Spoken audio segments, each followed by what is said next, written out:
이 시간 우리들 가운데에 동일하게 역사하실 주님을 찬양하며 이 모든 말씀 예수님의 이름으로 감사하며 기도하옵나이다. 아멘. 할렐루야. 오늘 예배 가운데 오신 여러분들을 진심으로 환영합니다. 우리 옆 사람과 함께 이렇게 인사해 보도록 하겠습니다. 하나님이 오늘 큰 은혜를 당신에게 주십니다 라고 인사해 보시기 바랍니다.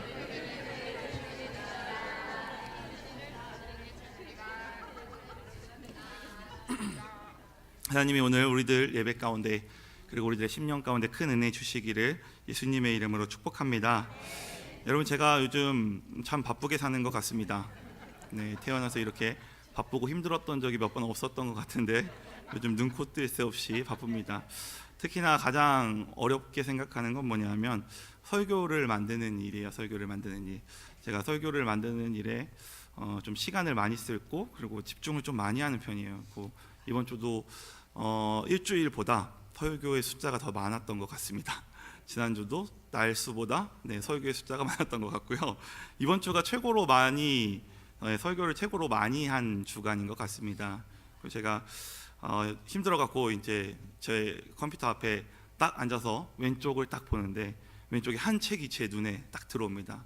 제가 좀 좋아하는 목사님 책인데요. 제 설교 이 책의 제목이 뭐냐면 설교는 나의 인생이다. 이런 책이 제 눈에 들어오는 거예요. 저 얘기가 나를 향한 하나님의 뜻인가? 이런 생각을 좀 해봤습니다. 자, 여러분들, 오늘 설교의 제목은요, 믿음에서 믿음으로 라는 설교의 제목을 가지고 여러분들과 함께 은혜를 나누도록 하겠습니다. 여러분, 성경에 하나의 원리가 나오는데요, 그 원리가 뭐냐 하면 성경에서 지속적이고 그리고 반복적으로 나오고 있는 그 가르침이나 그 주제는요, 단순한 것이 아니라 중요한 것이다 라는 것을 우리가 알 수 있습니다. 여러분, 그 주제가 신앙적으로 중요한 문제이기 때문에 설교자들도 지속적으로 반복적으로 많이 설교하고 또 성경도 동일하게 지속적으로 반복적으로 이야기하는 것입니다. 여러분, 그래서 이렇게 지속적으로 반복적으로 나오고 있는 성경의 한 주제에 대해서 여러분들이 반드시 확실히 알고 넘어가셔야 합니다. 그리고 확실히 그 주제에 대해서만큼은 여러분들이 전문가가 되셔야 한다라고 저는 생각을 합니다. 여러분, 10년, 20년, 30년이 지났음에도 불구하고 그렇게 신앙생활을 오래 했음에도 불구하고 성경에서 지속적으로 얘기하고 있는 그 주제에 대해서 정확하게 잘 모르고 있다면 여러분들, 그것은 신앙생활의 방향을 잘못 잡은 것입니다. 여러분, 중요한 주제들에 대해서 더욱더 확신과 그리고 더욱더 큰 지식으로 여러분들이 그 내용들을 습득하시기를 예수님의 이름으로 축복합니다. 여러분, 오늘 믿음에 대해서 이야기를 할 거예요. 믿음만큼 성경에서 많이 이야기하는 주제도 없고 또 믿음만큼 많이 설교되는 주제도 없는 것 같습니다. 그래서 여러분들, 믿음에 대해서만큼은 전문가가 되셔야 돼요. 신앙생활 10년, 20년, 30년 했다면 이 믿음의 주제에서만큼은 여러분들이 할 말이 많이 있어야 한다는 것입니다. 자, 여러분들, 이 믿음이 중요한 이유에 대해서 제가 좀 말씀을 드리려고 하는데, 성경에서 지속적으로 반복적으로 나올 뿐만이 아니라 예수님의 이 공생의 사역을 보면요, 예수님이 이 땅 가운데 오셔서 사역을 하셨을 때 사람들의 외모에 대해서 그리고 사람들의 어떤 스타일이나 사람들의 라이프 스타일이나 그런 외형적인 모습에 대해서 이렇게 지적하거나 그렇게 이야기하신 일이 없습니다. 그래서 예수님이 무엇을 보셨냐 하면 예수님은 사람들의 믿음을 보셨습니다. 자, 마태복음 8장 10절 말씀에 보면 예수께서 들으시고 놀랍게 여겨 따르는 자들에게 이르시되 내가 진실로 진실로 너희에게 이르노니 이스라엘 중에 아무에게도 이만한 믿음을 보지 못하였노라 라고 이야기를 하면서 예수님이 무엇을 보셨냐 하면 믿음을 보셨다라는 것을 볼 수 있습니다. 자, 뿐만 아니라 마태복음 17장 17절에서 예수께서 대답하여 이르시되 믿음이 없고 패역한 세대여 내가 얼마나 너희와 함께 있으며 얼마나 너희에게 참으리요 그를 이리로 데려오라 하시니라 라고 말씀하고 있습니다. 여러분, 예수님의 사람의 평가의 기준은 무엇이냐? 바로 믿음이었다라는 것을 두 가지의 구절을 통해서 살펴봤습니다. 믿음을 통해서 칭찬을 하셨고요, 그리고 믿음을 통해서 또 꾸짖음을 하셨다라는 것을 알 수 있습니다. 자, 여러분, 예수님이 이 땅 가운데 오셨을 때 믿음을 보셨던 것처럼 여러분, 동일하게 오늘날도 예수님이 이 자리에 계시고 또 예수님이 우리들의 모습을 보실 때 무엇을 보시냐? 우리들의 믿음을 보신다라는 것입니다. 여러분들의 믿음이 하나님을 기쁘시게 할 수 있고 여러분들의 믿음이 바로 예수님 하나님으로부터 꾸중을 들을 수 있다는 것을 여러분들 기억하십시오. 히브리서 기자는 이렇게 이야기를 합니다.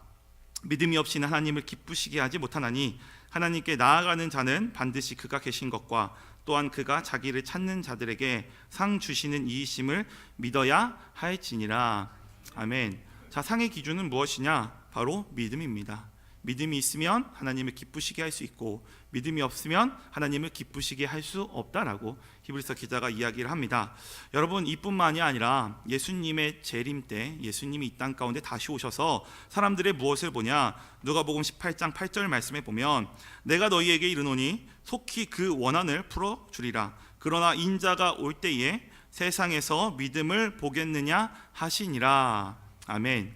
자, 인자가 올 때에 세상에서 믿음을 보겠느냐 하시니라 라고 말씀을 하고 있습니다. 우리 방송치에 저 얼굴 안 띄워주셔도 됩니다. 손꼽만 띄워주세요. 자, 여러분, 이만큼 믿음이 중요합니다. 여러분, 믿음의 중요성에 대해서 제가 여러분들에게 100번을 얘기하고 1000번을 이야기해도 그 믿음의 중요성은 변하지 않습니다. 그리고 지나치지 않습니다. 자, 여러분, 문제가 뭐냐 하면 믿음에 대해서 성경이 이렇게만 이야기하고 있지 않다라는 것이에요. 데살로니가 후서 3장 2절 말씀에 보면 또한 우리를 부당하고 악한 사람들에게 건지시옵소서 하라. 믿음은 모든 사람들의 것이 아니니라 라고 이야기합니다. 여러분, 믿음이 누구의 것이 아니라고요? 모든 사람들의 것이 아니다 라고 이야기를 하고 있어요. 자, 여러분, 믿음이 우리들 모두의 것이 아니다라는 것이에요. 믿음은 소유한 자들의 숫자가 제한되어 있다라는 말씀과 같습니다. 여러분, 그래서 우리가 어떤 사람이 되어야 되느냐? 믿음을 갖고 있는 사람이 되어야 돼요. 믿음을 소유한 사람이 되는 것이 우리들의 신앙적인 첫 번째 목적이 되어야 한다는 것입니다. 여러분들 믿음을 갖고 계십니까? 네, 여러분들 이 믿음을 가지고 계시기를 예수님의 이름으로 축복합니다. 자, 여러분들, 믿음은 근데 소유하는 것뿐만이 아니라 더 중요한 문제가 있어요.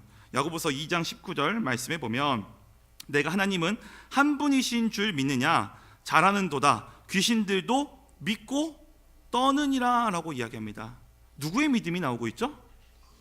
귀신들의 믿음이 나오고 있습니다. 여러분, 성경에서 긍정적인 믿음만 얘기하는 것이 아니라 부정적인 믿음에 대해서도 이야기하고 있다는 것을 여러분들 기억하십시오. 귀신들의 믿음이 이야기를 하는데 귀신들도 그것을 하나님이 한 분이신 것을 믿었다라는 것이죠. 한마디로 믿음은 여러분들 이 종류가 다르다라는 것이에요. 믿음의 종류가 다르다라는 것을 성경은 부인하지 않습니다. 여러분, 그래서 믿음을 갖는 것이 중요한데 어떤 믿음을 갖는 것이 중요하냐? 참된 믿음을 갖는 것이 더 중요하다라는 것입니다. 자, 여러분들 고린도후서 4장 13절 말씀에 바울이 이렇게 이야기를 하죠. 기록된 바 내가 믿었으므로 말하였다 함과 같이 우리가 같은 믿음의 마음을 가졌으니 우리도 믿었으므로 또한 말하노라 라고 이야기합니다.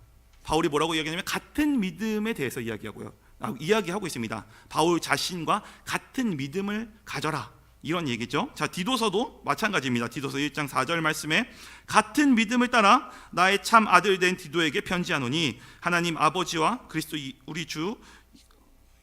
예수 우리 구주로부터 은혜와 평강이 내게 있을지어다 라고 이야기를 하면서 같은 믿음에 대해서 이야기를 하고 있어요. 믿음의 종류가 다른데 우리가 소유해야 되는 믿음은 어떤 믿음이냐? 바울이 갖고 있었던 믿음이어야 합니다.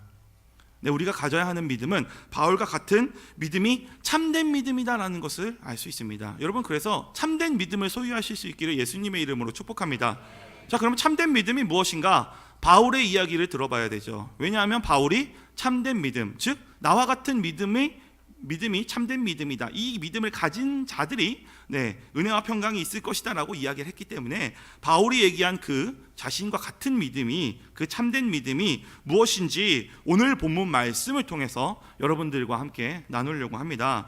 여러분들, 오늘 이 우리가 읽은 로마서 1장 13절부터 17절까지의 말씀은요, 로마 교회에 보내는 바울의 편지의 내용입니다. 자, 로마서 1장 15절에 보면 바울의 목적이 나오고 있는데요. 그러므로 나는 할 수 있는 대로 로마에 있는 너희에게도 복음 전하기를 원하노라 라고 이야기하고 있어요. 자, 여러분, 이 말씀을 보면요, 좀 의아하게 생각하셔야 될 게 있어요. 그게 뭐냐면 바울의 이 목적이 뭐냐? 로마 교회에 가서 무엇을 하는 거죠? 복음을 전하는 거예요. 너희에게, 로마 교회에게 복음을 전하기를 원한다라고 얘기하고 있어요. 자, 근데 이게 왜 의아하냐? 같은 말씀 8절에 1장 8절에 보면 내가 먼저 예수 그리스도로 말미암아 너희 모든 사람에 관하여 내 하나님께 감사함은 너희 믿음이 온 세상에 전파됨이로다. 아멘. 여러분, 로마 교회가 믿음이 있었나요? 없었나요?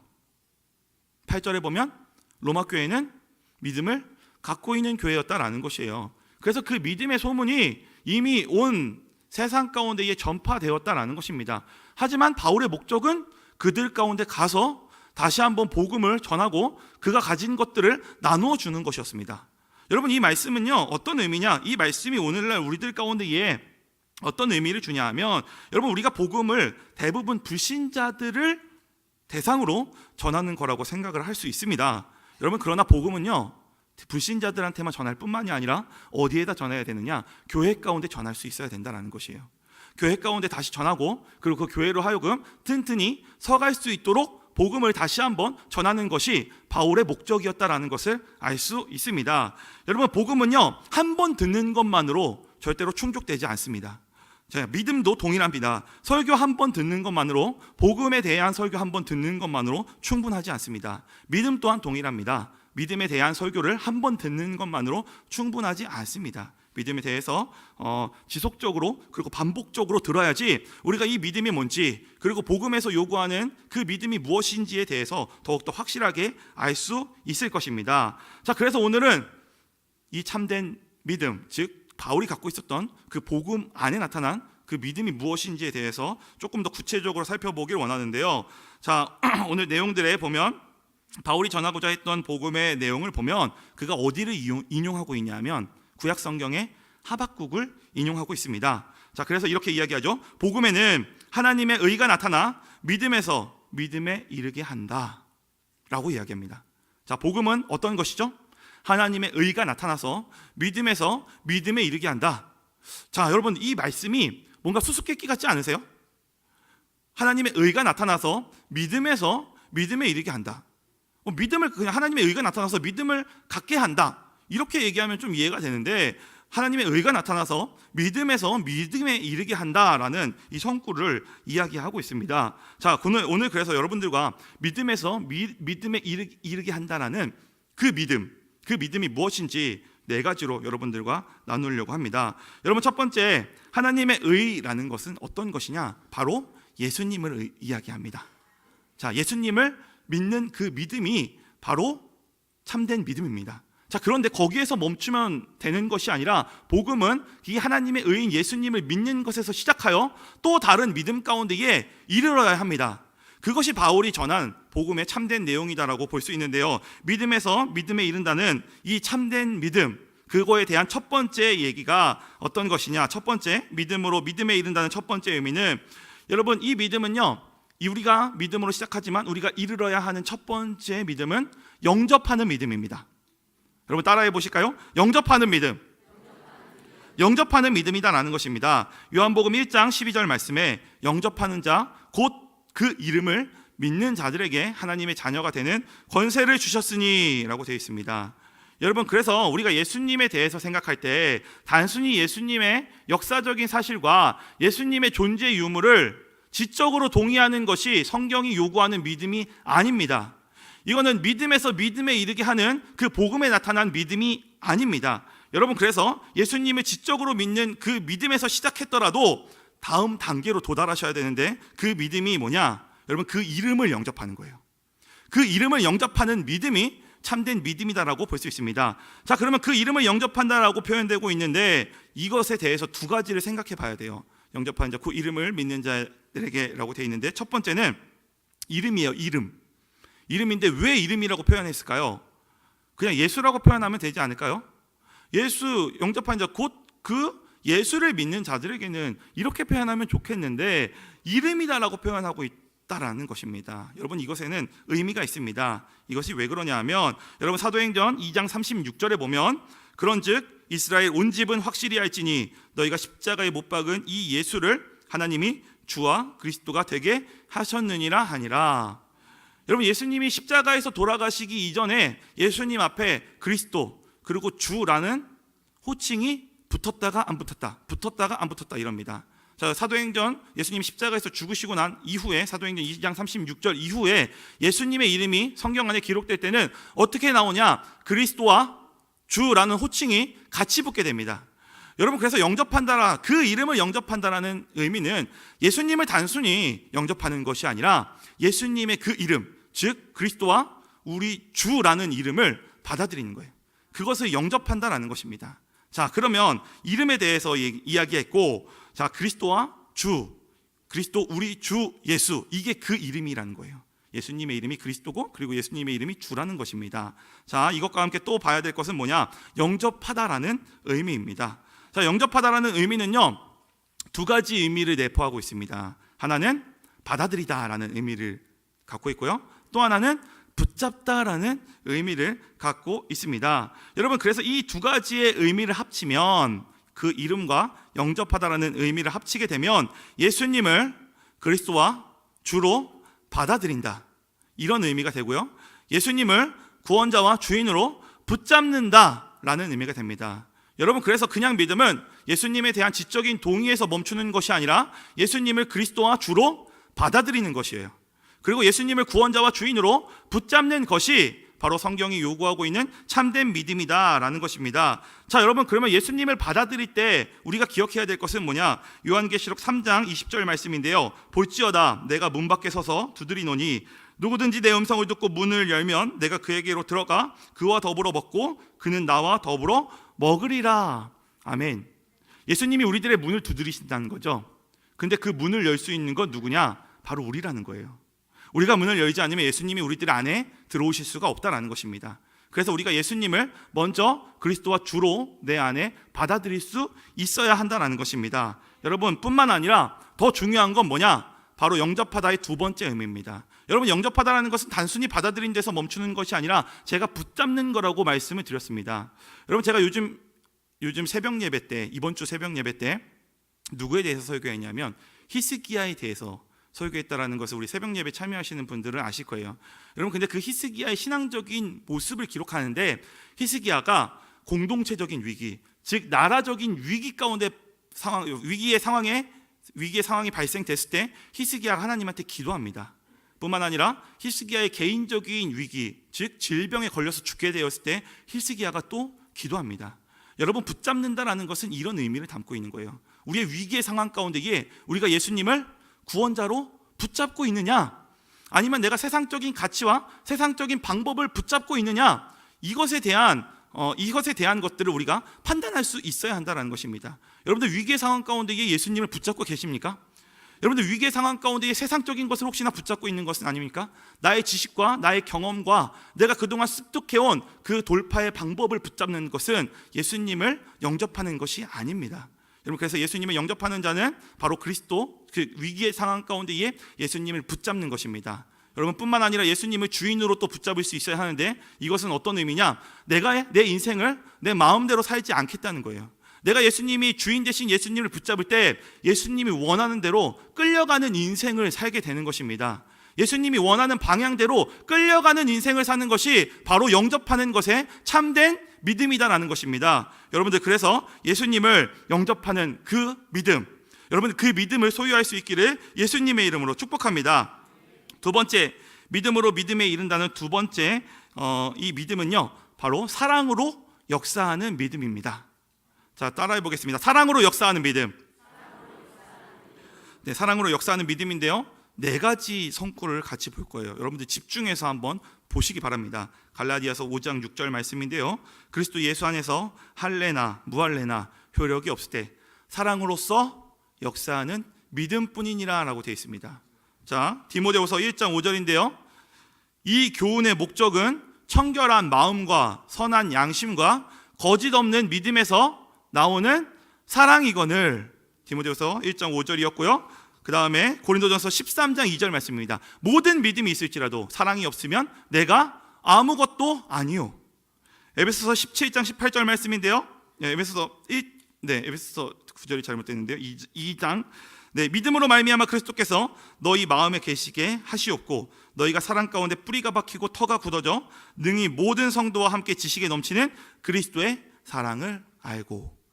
지금 성구 4가지를 봤는데요. 믿음과 함께 등장하는 단어가 있어요. 그 단어가 뭐예요, 여러분들? 사랑입니다. 바로 사랑입니다. 여러분, 그래서 믿음은요, 독립적으로 사용되지 않습니다. 성경에서 믿음은 반드시 요구하는 것이 있는데 그것이 무엇이냐? 사랑을 요구합니다. 여러분, 예수님을 믿는다라는 것은 우리가 하나님을 사랑하는 자가 된다라는 것입니다. 여러분, 우리가 예수님을 믿는다라는 의미는 이웃을 사랑한다라는 의미가 된다라는 것입니다. 여러분, 그래서 믿음은 그 수준에서, 예수님을 영접하는 수준에서 멈추는 것이 아니라 어느 수준까지 가셔야 되느냐? 하나님을 사랑하는 단계까지 가셔야 돼요. 이웃을 사랑하는 그 단계까지 가는 것이 바로 참된 믿음이다라고 할 수 있습니다. 자, 여러분들 한번 생각을 해보십시오. 우리가 예수님을 믿고 죽으면 어디에 가죠? 천국에 가나요? 네, 천국에 가죠. 여러분, 그래서 믿음 안에 사랑으로 역사하는 믿음이 그래서 중요한 거예요. 왜냐? 한번 생각을 해보십시오. 제가 여러분들에게 질문을 하나 드리겠습니다. 여러분, 부산까지 가장 빨리 가는 그 방법, 이런 질문들 혹시 들어보셨나요? 부산까지 가장 빨리 갈 수 있는 방법이 뭘까요? 자, 우리 부산 분께서 말씀해 주셨는데 KTX가 빠르다고 하십니다. 야, 비행기를 타고 갈 수도 있고요, KTX를 타고 갈 수도 있고, 아니면 순간이동이 있다면 순간이동을 하면 좋겠지만 그런 건 없죠. 자, 여러분들, 부산까지 가장 빨리 갈 수 있는 방법은요, 사랑하는 사람과 네, 우리 박영채 장로님 가보신 것 같아요. 사랑하는 사람과 함께 한다면 가장 빨리 갈 수 있는 방법이죠. 여러분, 왜요? 사랑하는 사람과 함께 있으면 시간 가는 줄 모르기 때문에 그렇습니다. 시간 가는 줄 모르기 때문에 그렇습니다. 자, 여러분, 이것을 우리들 신앙적인 것에 도입을 한다면, 여러분, 천국이라는 것은 영원이란 시간이에요. 여러분, 우리가 하나님을 사랑하지 않는데 그 영원이란 시간이 과연 나에게 기쁨이고 즐거움일까요? 내가 하나님을 싫어하는데 하나님과 영원토록 함께 있어야 돼. 내가 하나님을 미워하는데 하나님과 영원토록 함께 있다고 생각해 보십시오. 여러분, 그것은 천국입니까? 지옥입니까? 지옥이죠. 여러분, 그래서 믿음은 반드시 사랑까지 도달하셔야 됩니다. 하나님을 사랑하는 자가 되는 것이 바로 우리들이 되어야 한다는 것입니다. 여러분, 뿐만 아니라 이웃을 사랑해야 되는데 생각해 보십시오. 나와 원수 맺은 사람이 있어요. 이 사람과 천국에 영원토록 있어야 돼요. 과연 천국일까요?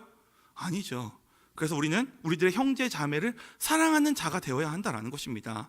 여러분, 그래서 믿음은 그냥 그 수준에서 멈추는 것이 아니라 반드시 사랑까지 갈 수 있어야 한다는 것입니다. 예수님을 믿는다는 것은 하나님을 사랑하고 이웃을 사랑하는 것입니다. 여러분, 이것이 참된 믿음입니다. 예수님을 믿는 믿음은 어디에 도달해야 되느냐? 사랑으로 역사하는 그 믿음 가운데에 도달할 수 있기를 예수님의 이름으로 축복합니다. 세 번째, 믿음으로 믿음에 이른다는 세 번째 의미는 행함이 있는 산 믿음입니다. 자, 세 번째 따라해 보겠습니다. 행함이 있는 산 믿음. 행함이 있는 산 믿음에 여러분들 도달하셔야 되는데요, 야고보서 2장 14절 말씀에 보면, 내 형제들아, 만일 사람이 믿음이 있노라 하고 행함이 없으면 무슨 유익이 있으리요? 그 믿음이 능히 자기를 구원하겠느냐라고 말합니다. 자, 뿐만 아니라 동일한 책 야고보서 2장 17절에 이와 같이 행함이 없는 믿음은 그 자체로 죽은 것이라. 야고보서 2장 26절에 영혼이 없는 몸이 죽은 것 같이 행함이 없는 믿음은 죽은 것이니라. 아멘. 여러분, 행함이 없는 믿음은 어떤 것이냐? 바로 죽은 믿음입니다. 여러분, 야고보 사도가 지금 가르치고 있는 것이 행함입니까? 아니면 믿음입니까? 행함입니까? 믿음입니까? 헷갈리시나요? 믿음에 대해서 가르치고 있죠. 어떤 믿음이냐? 산 믿음에 대해서 이야기하고 있어요. 근데 그 산 믿음은 동반되는 것이 있는데 그게 뭐냐면 행함입니다. 행함이 있는 것이 산 믿음이다라고 이 야고보 사도가 이야기를 하고 있는데, 여러분, 이 야고보의 가르침을 행함에 대한 가르침으로 오해하는 사람들이 있었어요. 그게 누구냐면 종교 개혁을 일으킨 마틴 루터입니다. 그래서 마틴 루터가 야고보서를 지푸라기 서신이라고 평가절하하고 그는 가장 신봉했던 로마서를 연구하는데요, 여러분, 이 종교 개혁을 일으킨 마틴 루터의 그 로마서와 야고보서는 사실은 똑같은 이야기를 하고 있다는 것을 알 수 있습니다. 자, 여러분들, 이 야고보서에 행함이 있는 믿음을 바울식으로 표현하자면 로마서 앞과 로마서 맨 뒤에 바울이 이것을 이야기하는데 한번 말씀을 보도록 하겠습니다. 로마서 1장 5절 말씀인데요, 앞에 나옵니다. 네. 그로 말미암아 우리가 은혜와 사도의 직분을 받아 그의 이름을 위하여 모든 이방인 중에서 믿어 순종하게 하나니. 아멘. 믿음과 무엇이 같이 등장하고 있죠? 순종함이 같이 나오고 있죠. 자, 로마서 16장 마지막 절에 마지막 귀결에서 또 바울이 이렇게 하겠습니다. 이제는 나타내신 바 되었으며 영원한 하나님의 명을 따라 선지자들의 글로 말미암아 모든 민족이 믿어 순종하게 하시려고 알게 하신 바 그 신비의 계시를 따라 된 것이니 라고 이야기합니다. 복음의 목적이 무엇인가요? 믿어 순종하는 것입니다.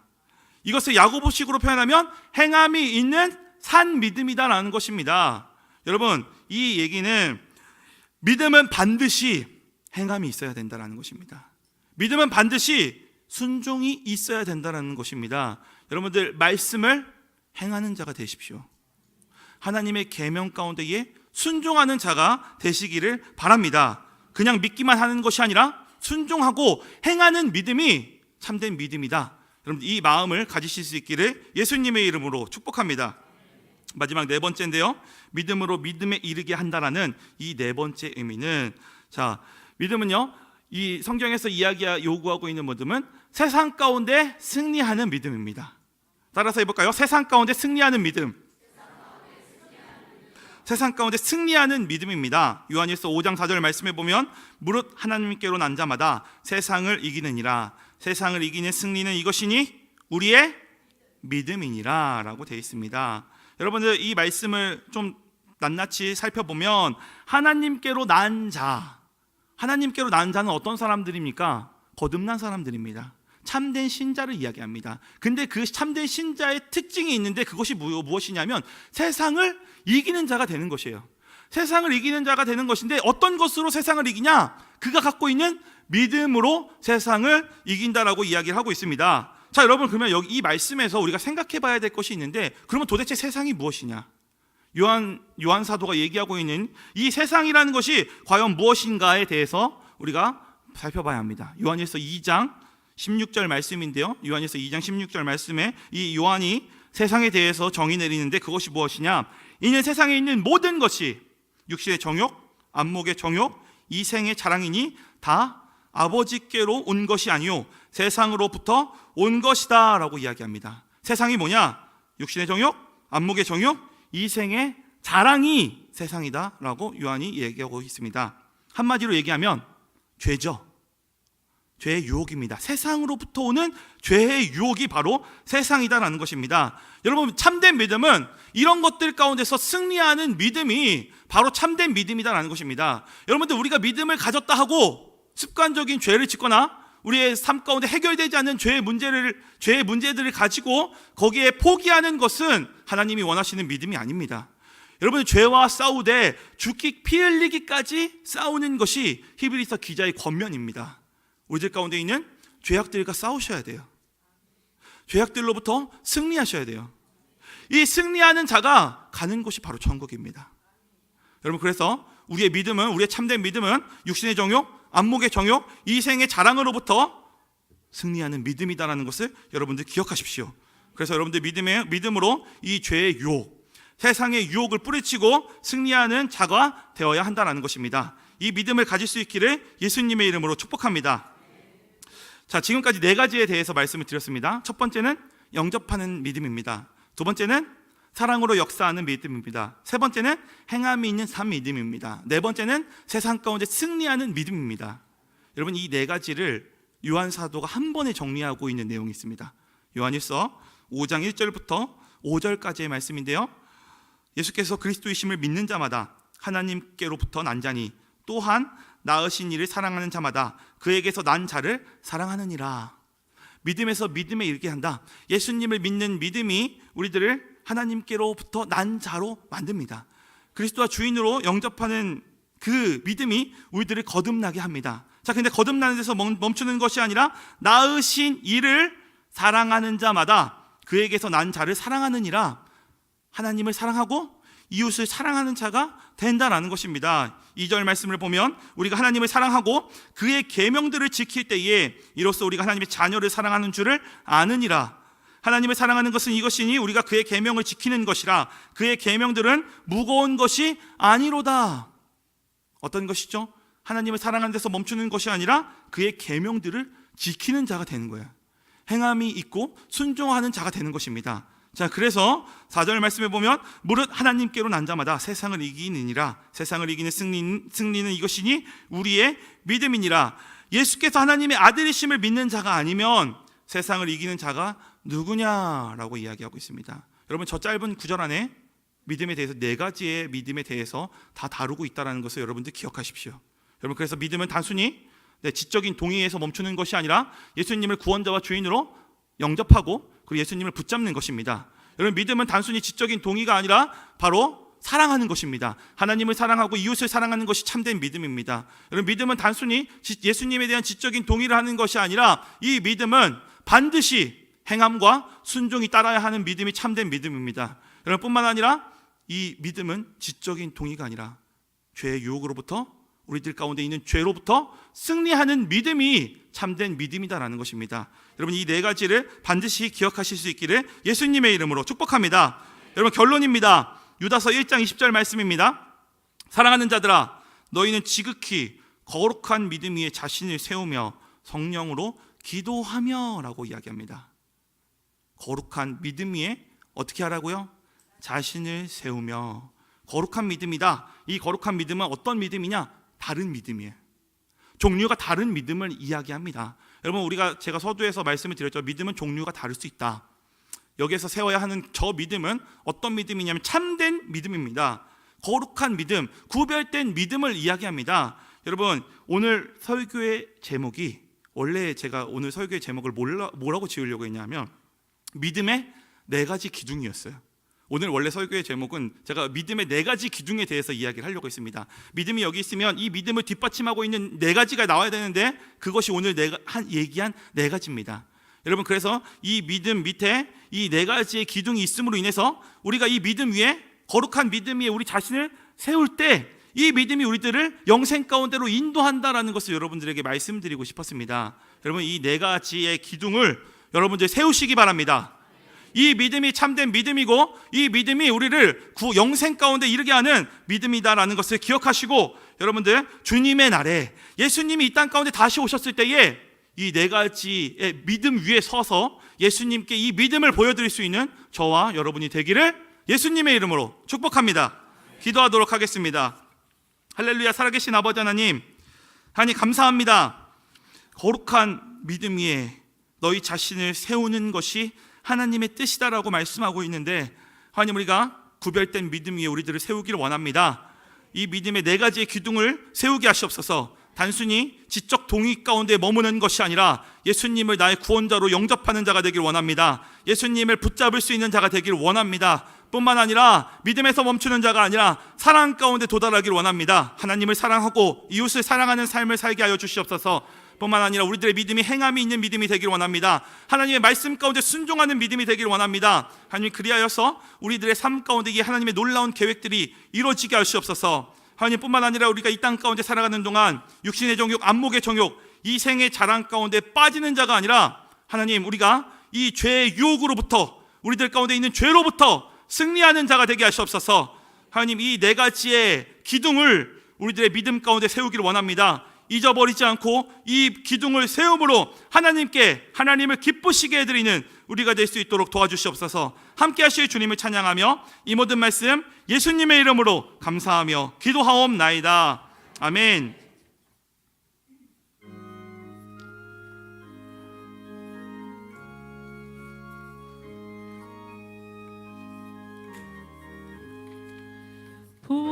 푸른바다 나선이 몸 어디든지 가오리다. 괴로우나 즐거우나 주만 따라 가오리니 어느 누가 막으리까. 죽음인들 막으리까. 어느 누가 막으리까. 죽음인들 막으리까. 악골골 잡힌들에도 복음 들고 가오리다. 소돔 같은 것